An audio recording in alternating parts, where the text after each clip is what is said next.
March 26, 2021, a day like any other. You decide to go to your local spa to relax. Life's been stressful lately, and you can finally get out of the house. You choose this particular one because it's closer to home, and if any chaos happens to unfold, you can rush back. You enter the door, woken by a chime, ding, and an earnest hello of the person at the counter. Hello! That's what they say. That is the last words they say, before a different kind of chime rings for them too. Our topic today is, what do the spa killings say about Americans' perception of Asia? First, we have history of the interactions with Asia. People from other countries have been infatuated with the Asian area for centuries. Their people and their culture and their products have always been the focus. In the early portions of England's history, I remember learning that the people wanted tea so bad that Japan decided they'd only sell it if it was sold in its weight in gold and silver. I remember learning in a Boy Scout merit badge that the paper was first invented by Japan. I remember reading after fireworks to introduce my favorite video game. They gave me a little short history about it, and that was also how it was invented in the Asian areas for entertainment and huge parties. These are interactions in history with Asia. American Pacific interactions include 1971, the ping pong diplomacy, where relations started to warm up. In fact, they were warming up after being cold because of communism, but actually after the American independence, one of the first ships to set sail, Empress of China, for a port in China. This was given to me by Heritage.com, telling about a man who would be heavily interacting with that ship. I remember learning about people from China coming over to America because of the land of opportunity, and go on the railroads and be worked like dogs because apparently got the opportunity, not the one they were quite looking for. And after the years went by, China started to be just another country, not particularly any more or less important than the other ones. That is until recently.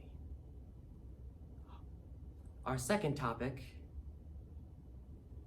is recent interactions with Asia and China. Our recently elected president had a focus on China that was kind of unusual, looking at the patterns of politics. And it didn't help when the virus was confirmed to be from China.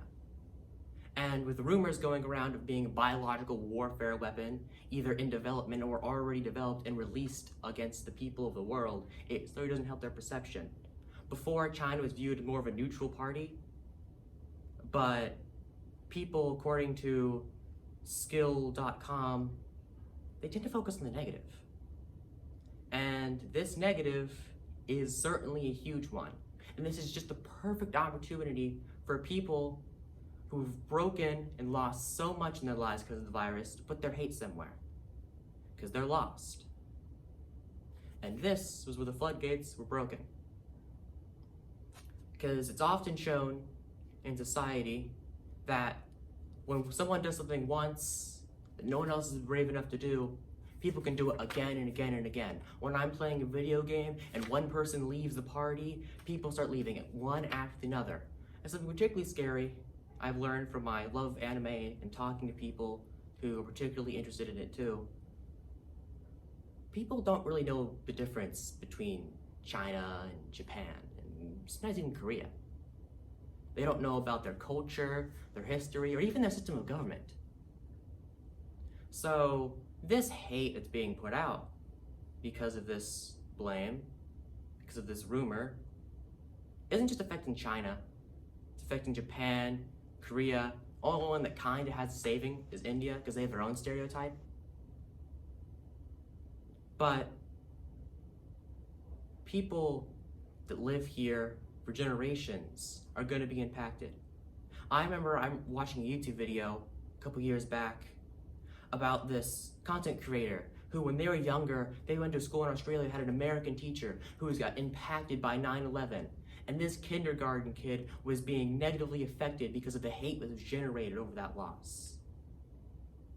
I remember learning about Germany, and that every time they teach history, they have to hold an overwhelmingly guilt throughout the country because of hate associated with race. And I don't want this to be the third instance on the huge list. I don't want this to be a next one. I don't want this to be the next huge little incident being blamed on an entire race of people. Because it leads to nothing but pain and suffering for someone who didn't even ask to be born that way. For a choice that wasn't even made, it just happened.